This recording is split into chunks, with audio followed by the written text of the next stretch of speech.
विधान परिषदेच्या 11 जागांसाठीची निवडणूक बिनविरोध होण्याची शक्यता, मतांची फाटाफूट होण्याच्या भीतीने प्रयत्न सुरू। महाविकास आघाडीकडून दुसऱ्या जागेसाठी शेकापला पाठिंबा।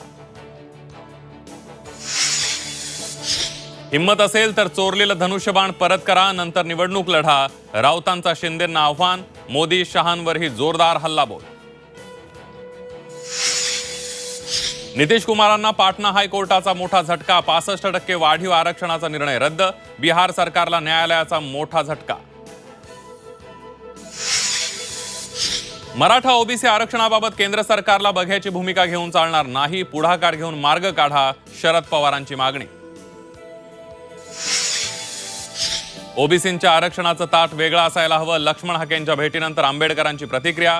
उपोषणाच्या 8व्या दिवशी हाकेंची प्रकृती खालावली। आणि मुंबईसह ठाणे आणि पालघरमध्ये पावसाची संततधार, पालघर, बदलापूर आणि कल्याणमध्ये साचलं पाणी, रस्ते वाहतूक मंदावली।